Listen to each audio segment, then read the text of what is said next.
Frehley left Kiss in 1982 and launched a successful solo career with hits like New York Groove.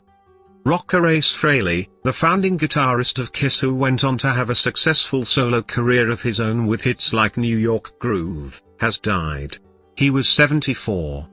Frehley's family announced his death in a statement shared with People on Thursday, October 16, saying the rocker died earlier that day in Morristown, New Jersey following a recent fall at his home. "We are completely devastated and heartbroken. In his last moments, we were fortunate enough to have been able to surround him with loving, caring, peaceful words, thoughts, prayers and intentions as he left this earth," the statement read. "We cherish all of his finest memories, his laughter, and celebrate his strengths and kindness that he bestowed upon others. The magnitude of his passing is of epic proportions, and beyond comprehension. Reflecting on all of his incredible life achievements, Ace's memory will continue to live on forever." TMZ previously reported that the rocker was on life support due to a brain bleed caused by a fall several weeks ago. Frehley told fans about the fall in a statement shared to Instagram on September 25, writing at the time that he would need to cancel a performance scheduled for the next day in Lancaster, California.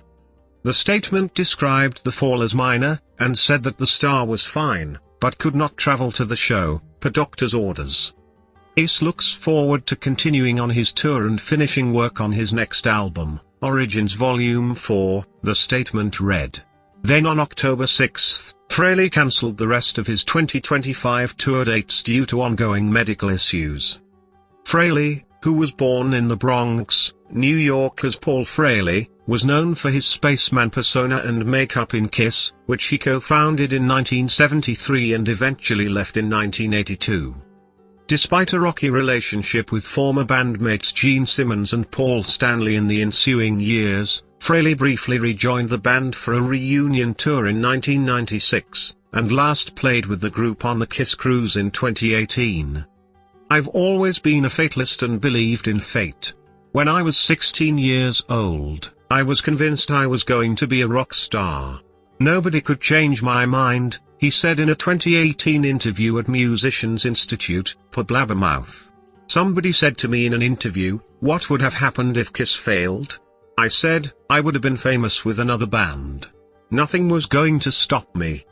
Tensions between Simmons and Frehley went back years. In 2019, Simmons told Guitar World that Frehley and founding drummer Peter Criss had been fired from Kiss 3 times, in part because they weren't carrying their load and weren't dependable on stage. In response, Frehley denied that he'd been fired, and called Simmons and Stanley control freaks, untrustworthy and too difficult to work with.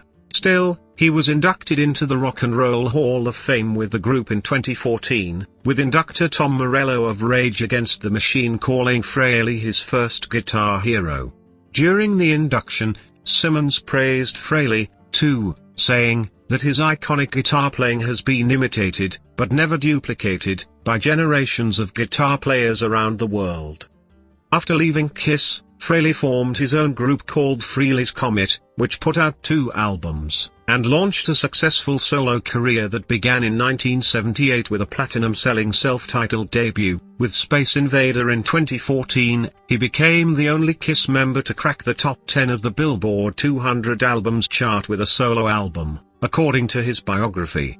Ace Frehley contained hits like Rip It Out and a cover of New York Groove, the latter of which is still played by the New York Mets whenever they win a home game at Citi Field. Frehley said in 2018 that his favorite Kiss song is Deuce, but named Ace Frehley as his favorite album he's recorded, noting that it stood the test of time. He's since released a number of solo albums, including 10,000 Volts in 2024. He was dad to a daughter, Monique, with wife Jeanette, and said in the 2018 interview that it was Monique who'd inspired him to get sober in 2006. "My daughter calls me up and goes, 'Dad, I'm not hearing good things about you.' I looked in the mirror and just said, 'She's right,'" he said. "That evening, I called my sponsor and he took me to an AA meeting, and I've been sober ever since." In a 2024 interview with Anti-Hero magazine, Frehley summed up his legacy in his own words. I have to say, almost every guitar player I meet, at least 75%, if not more, say to me, "I picked up the guitar because of you. When I heard Alive. That was it, I decided to pick up a guitar and start learning your songs," he said.